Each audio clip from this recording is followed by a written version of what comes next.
खबरों को अब देखते हैं विस्तार से और सबसे पहले बात करते हैं ड्रेस कोड की। इसको लेकर बवाल मचा हुआ है। देश के मंदिरों में ड्रेस कोड को कथावाचक पंडित प्रदीप मिश्रा ने सनातन के खिलाफ बड़ी साजिश करार दे दिया है।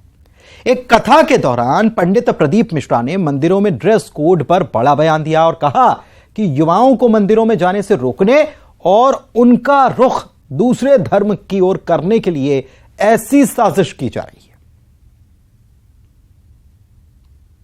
सनातन धर्म के लोगों के कान में भरना चालू करा कि अब मंदिर में जाना तो ये ऐसे कपड़े पहनकर लड़की ना आए, वैसे कपड़े पहनकर लड़के ना आए, ऐसे वस्त्र पहनकर लड़कियां ना आए। उन्होंने चाल चलकर हमारे सनातन धर्म वालों को कह दिया।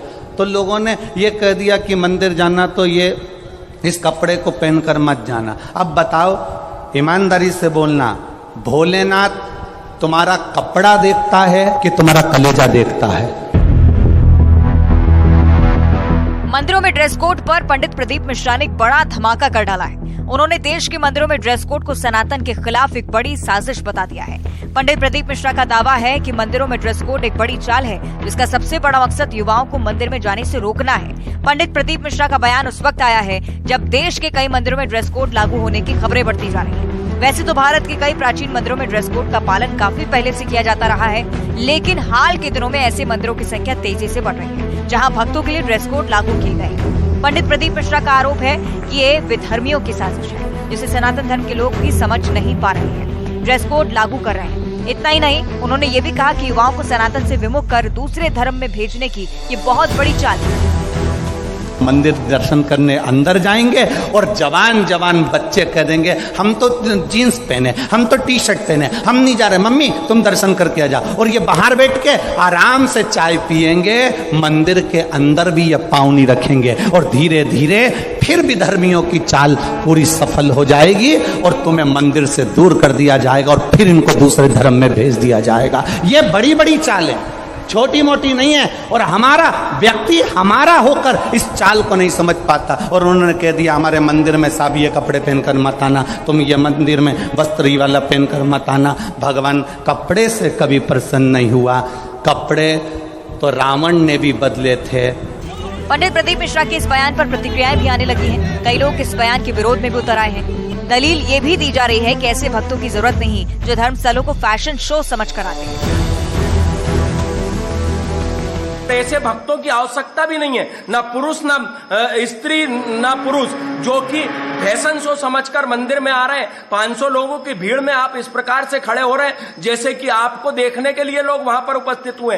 ये धर्म स्थल है, यहाँ धर्म स्थल से पॉजिटिव एनर्जी मिलती है। तो धर्म स्थल पर पारंपरिक वस्त्र पहनकर ही प्रवेश होना चाहिए और पूरे देश में ये मुहिम चल पड़ी है और इसका मैं स्वागत करता हूँ। दरअसल देश के कई मंदिरों में जीन्स, स्कर्ट्स, नाइट ड्रेस सहित छोटे वस्त्रों को पहनकर जाने पर रोक है। इसके पीछे तर्क ये दिया जाता है कि धर्मस्थलों की मर्यादा का ख्याल रखना जरूरी है। लेकिन पंडित प्रदीप मिश्रा ने इसे एक बड़ी साजिश बता दिया है। पंडित प्रदीप मिश्रा देश के एक बड़े कथावाचक हैं। उन्हें सुनने के लिए लाखों लोग पहुंचते हैं और ऐसे में उनके इस बड़े बयान से मंदिरों में ड्रेस कोड पर नई बहस छिड़ गई है। Bureau report, news 18। सीधी कांड पर पीड़ित आदिवासी युवक सीएम शिवराज से मिलने सीएम हाउस पहुंचा। मुख्यमंत्री शिवराज सिंह चौहान आदिवासी का हाथ पकड़कर भीतर ले गए, बैठाया, पांव धोए, आरती उतारी, तिलक लगाया और सम्मान भी किया। सीएम कह रहे हैं कि वे इस घटना से काफी दुखी हैं, माफी मांग रहे हैं और यह भी कह रहे हैं कि आप जैसे लोग मेरे लिए भगवान जैसे हैं।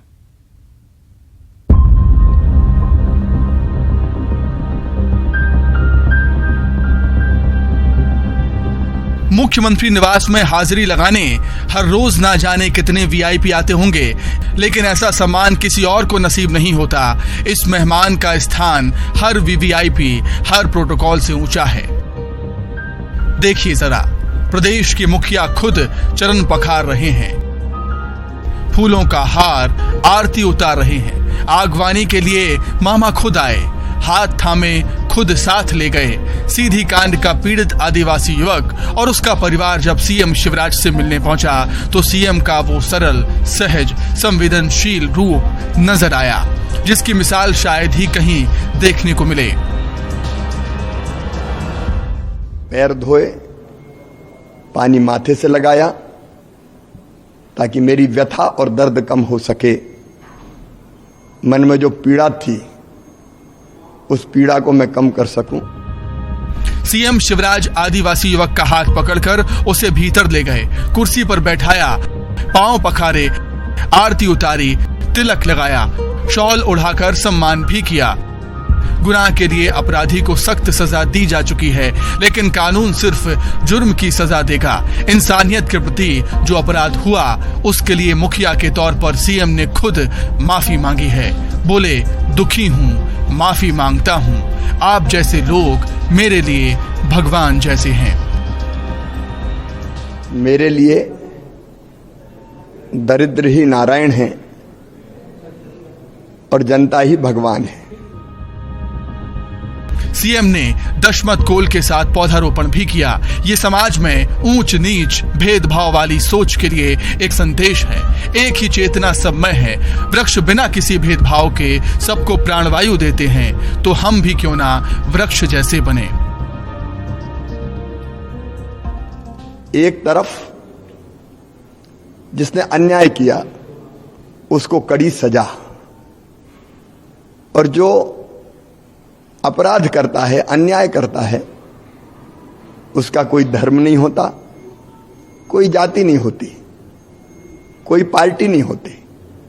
और इसलिए जिसने अन्याय किया उसको कड़ी सजा, और जिसके साथ अन्याय हुआ उसको कलेजे से लगा के उसकी पीड़ा भी कम करने की कोशिश। सीधे पेशाब कांड में आरोपी के खिलाफ सख्त कार्रवाई की जा रही है। जिस तरह इस मामले में सीएम ने सख्ती दिखाई, पूरे देश ने देखा, और अब शिवराज का सरल, सहज, संवेदनशील रूप भी देश देख रहा है। वो शख्स जो जनता को भगवान मानकर उनके चरणों को पखारता है। एक राजनेता के साथ इंसानियत का भी फर्ज निभाता है, जो ये जानता है कि आत्मसम्मान से बड़ा कुछ भी नहीं, और जब उस पर चोट पहुंचाने की कोशिश होती है तो वो खुद चट्टान की तरह खड़ा हो जाता है और राजधर्म निभाता है। Bureau report, news 18। प्रधानमंत्री नरेंद्र मोदी शुक्रवार को छत्तीसगढ़ आ रहे हैं और ये उनका 2018 के बाद पहला छत्तीसगढ़ का दौरा है। बीजेपी ने इस दौरे के लिए बड़े स्तर पर तैयारियां की हैं। इस मौके पर करीब 7,600 करोड़ की परियोजनाओं की सौगात भी पीएम देने वाले हैं। देखिए रिपोर्ट।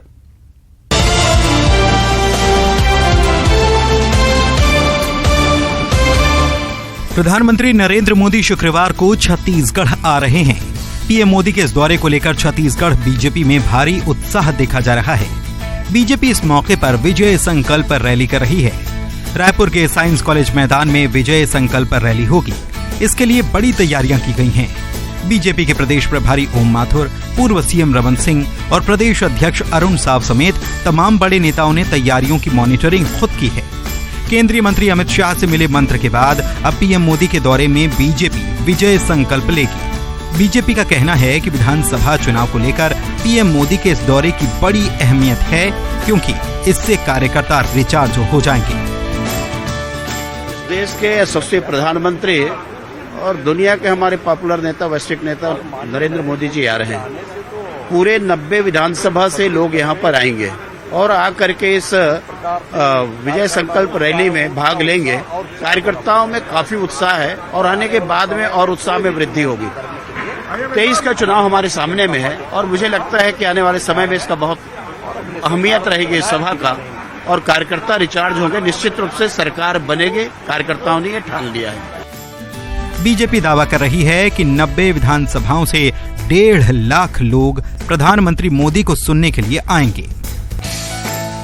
सब आप दृश्य देख रहे हो पिछले दिनों से, और पूरा जिस प्रकार से पूरे छत्तीसगढ़ में ताकत है। आम जनता प्रधानमंत्री जी को सुनना चाहती है और प्रधानमंत्री जी के प्रति जो आकर्षण है देश में, वो छत्तीसगढ़ में सबसे ज्यादा दिख रहा है।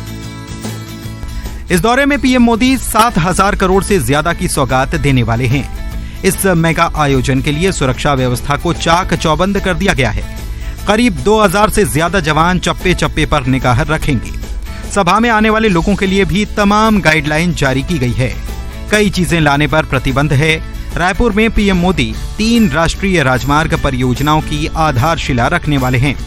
खास बात यह है कि वन्य जीवन के संरक्षण को लेकर पीएम मोदी का विजन है, उसका भी इस प्रोजेक्ट में पूरा ख्याल रखा गया है। इस प्रोजेक्ट के तहत जानवरों के लिए भी अलग पाथवे बनेगा।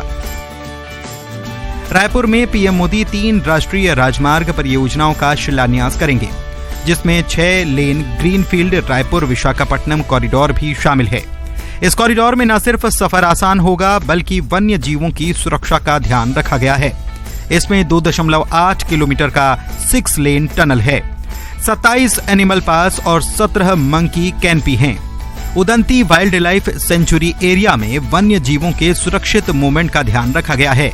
दरअसल पीएम मोदी का विजन है कि विकास का वाइल्ड लाइफ पर असर नहीं पड़ना चाहिए। पीएम के विजन की मिसाल दिल्ली देहरादून इकोनॉमिक कॉरिडोर है। ये एशिया का सबसे बड़ा वाइल्ड लाइफ कॉरिडोर है, जिसका शिलान्यास प्रधानमंत्री ने 2021 में किया था। पूरे देश में राजमार्ग के विकास के तहत ऐसी करीब 51 परियोजनाओं पर काम चल रहा है, जिसमें वन्य जीवों की सुरक्षा का खास ध्यान रखा जा रहा है। वन्य जीवों के सड़क पार करने के लिए टनल, पाथवे और ओवरपास का निर्माण किया जा रहा है। इंफ्रास्ट्रक्चर डेवलपमेंट की योजना में वाइल्ड लाइफ की सेफ्टी का पूरा ख्याल रखा जा रहा है। रायपुर में पीएम मोदी आयुष्मान भारत परियोजना के तहत कार्ड वितरण और अंतागढ़ से रायपुर नई ट्रेन को हरी झंडी भी दिखाएंगे।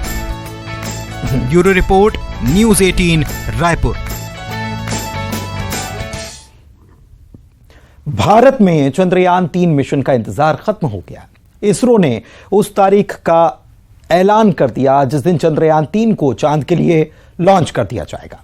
भारत के तीसरे चंद्रयान मिशन चांद मिशन चंद्रयान 3 का प्रक्षेपण श्रीहरिकोटा के सतीश धवन अंतरिक्ष केंद्र से 14 जुलाई को किया जाएगा।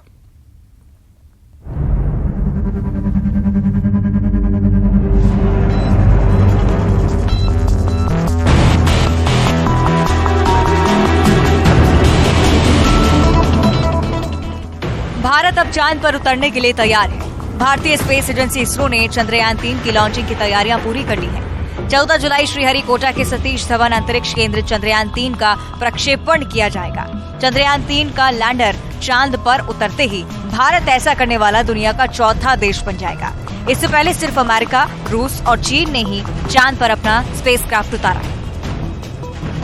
ये जान लेना जरूरी है कि आखिर चंद्रयान 3 मिशन है क्या। इसरो यानी कि भारतीय अंतरिक्ष अनुसंधान संगठन का ये मिशन चांद की स्टडी के लिए है। श्रीहरिकोटा के सतीश धवन स्पेस सेंटर से चंद्रयान 3 की लॉन्चिंग होगी। जानकारी के मुताबिक इसकी सारी टेस्टिंग पूरी हो चुकी है और पेलोड्स भी लगाए जा चुके हैं। चंद्रयान 2 मिशन के दौरान लैंडर चांद पर सॉफ्ट लैंडिंग में नाकाम रहा था, लिहाजा इस बार लैंडर की लैंडिंग तकनीक में बदलाव किया गया है। पूरी उम्मीद है कि चंद्रयान 3 का लैंडर चांद पर लैंड करने में कामयाब रहेगा। चंद्रयान 3 एक बेहद अहम स्पेस मिशन है और इसके जरिए चांद की सतह पर रोशनी और खनिजों की हिट के आधार पर स्टडी की जाएगी। चांद पर थर्मल कंडक्टिविटी और तापमान का अध्ययन किया जाएगा। साथ ही चांद पर भूकंपों की जानकारी जमा की जाएगी। लेजर के जरिए रेंजिंग स्टडी और मून सरफेस पर खनिज, मिट्टी, केमिकल मिश्रण की जानकारी सहित चांद को लेकर कई अहम जानकारियां मिलेंगी। चांद के दक्षिणी ध्रुव पर उतरेगा चंद्रयान 3। चंद्रयान 3 को चंद्रमा के दक्षिणी ध्रुव पर उतारा जाएगा। इस मिशन को सफलतापूर्वक पूरा करने के लिए इसमें कई अतिरिक्त सेंसर्स को जोड़ा गया है। इसकी गति को मापने के लिए इसमें एक लेजर डॉपलर वेलोसीमीटर सिस्टम लगाया गया है। GSLV Mk3 से किया जाएगा लॉन्च। चंद्रयान 3 मिशन को श्रीहरिकोटा के सतीश धवन अंतरिक्ष केंद्र से GSLV Mk3 से लॉन्च किया जाएगा। ये 3 स्टेज वाला लॉन्च व्हीकल है जिसका निर्माण इसरो द्वारा किया गया है। देश के इस सबसे हेवी लॉन्च व्हीकल को बाहुबली नाम से जाना जाता है। चंद्रयान 2 के ऑर्बिटर का अहम रोल। इसरो ने चंद्रयान 3 के लिए ऑर्बिटर नहीं बनाया है।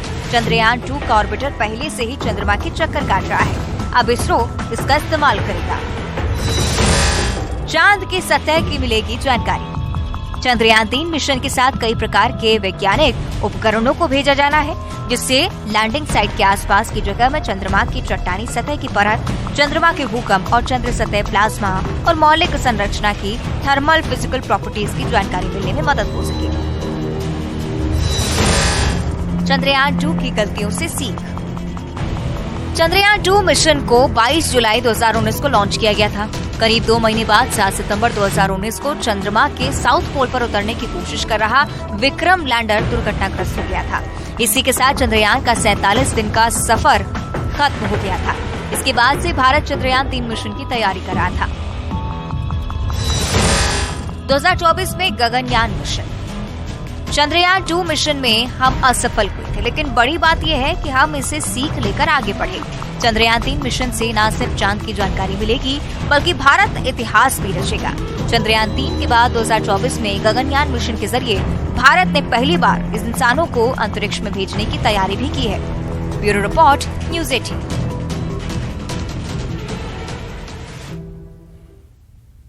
वेस्टइंडीज के खिलाफ 3 अगस्त से शुरू होने वाली 5 T20 मैचों की सीरीज के टीम इंडिया का ऐलान हो चुका है। इस बार टीम में कई बदलाव भी देखने को मिलेंगे, जहां पर सीनियर आराम करेंगे और युवा अपना जलवा दिखाएंगे।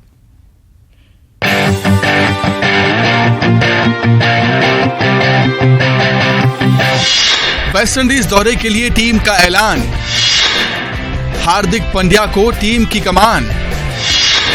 सीनियर खिलाड़ियों को आराम, युवाओं के भरोसे जीत के अरमान। वेस्टइंडीज दौरे पर 3 अगस्त से होने वाली 5 T20 मैचों की सीरीज के लिए भारतीय टीम का ऐलान कर दिया गया है। हार्दिक पांड्या को कप्तानी सौंपी गई है, वहीं सूर्य कुमार यादव को उप कप्तान बनाया गया है। सीनियर प्लेयर्स में विराट कोहली, रोहित शर्मा, रवींद्र जडेजा को आराम दिया गया है। वहीं तेज गेंदबाज मोहम्मद सिराज भी टीम का हिस्सा नहीं है। तिलक वर्मा को पहली बार भारतीय टीम में मौका मिला है। दूसरी ओर IPL 2023 में KKR के टॉप स्कोरर रहे रिंकू सिंह को भी निराशा हाथ लगी है, उन्हें टीम में जगह नहीं मिली। आइए एक नजर T20 की टीम पर। सीनियर प्लेयर्स को आराम। हार्दिक पांड्या कप्तान, सूर्य कुमार यादव उप कप्तान, संजू सैमसन की वापसी, तिलक जायसवाल और मुकेश कुमार को मौका, टीम में नहीं रिंकू सिंह। इस बार जीत की जिम्मेदारी युवाओं पर होगी। वेस्टइंडीज दौरे पर टीम का युवा जोश हमें दिखाई देगा। टेस्ट और वनडे सीरीज के बाद 3 अगस्त से त्रिदाद में 5 मैचों की T20 सीरीज शुरू होगी। गुयाना में 6 और 8 अगस्त को दूसरा और तीसरा T20 मैच होगा। वहीं 12 और 13 अगस्त को चौथा और 5वां T20 मैच खेला जाएगा। भारतीय समय के अनुसार T20 सीरीज के सभी मुकाबले शाम 8 बजे से शुरू होंगे। वेस्टइंडीज दौरे के लिए टीम के ऐलान से ये साफ हो गया है कि आने वाले T20 वर्ल्ड कप के लिए BCCI युवाओं की फौज तैयार कर रही है। Bureau report, news 18। बौद्ध धर्मगुरु दलाई लामा के जन्मदिन पर 88वें मैक्लोडगंज में शानदार जश्न मना। दलाई लामा के जन्मदिन पर यहां पर देश ही नहीं बल्कि दुनिया भर के बौद्ध धर्मावलंबी पहुंचे, जिन्होंने उनकी लंबी उम्र के लिए प्रार्थना की।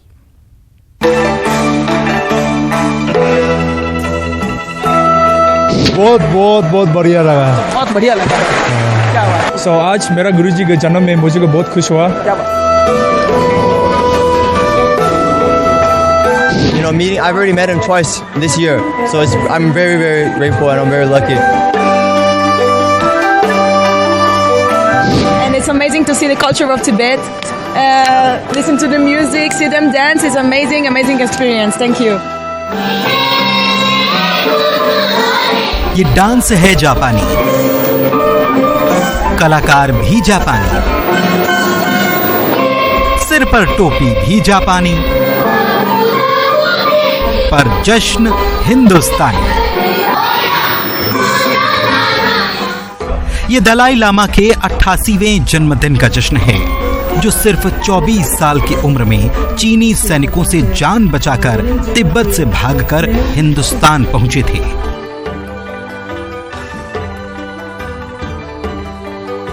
तभी से हजारों निर्वासित तिब्बतियों के साथ धर्मशाला में रह रहे दलाई लामा के जन्मदिन का ये जश्न मैक्लोडगंज स्थित दलाई लामा टेम्पल चुगला खांग में मनाया गया।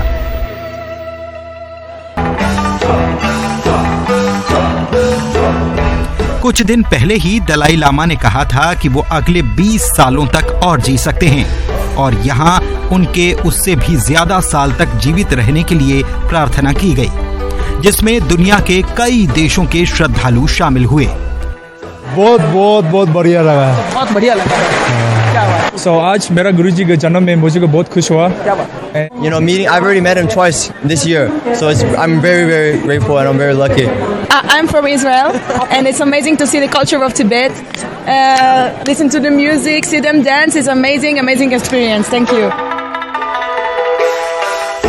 दलाई लामा की पहचान अपनी संस्कृति, धर्म और अस्तित्व के लिए संघर्ष करने वाले ऐसे योद्धा की है जिसने कभी शांति का मार्ग नहीं छोड़ा।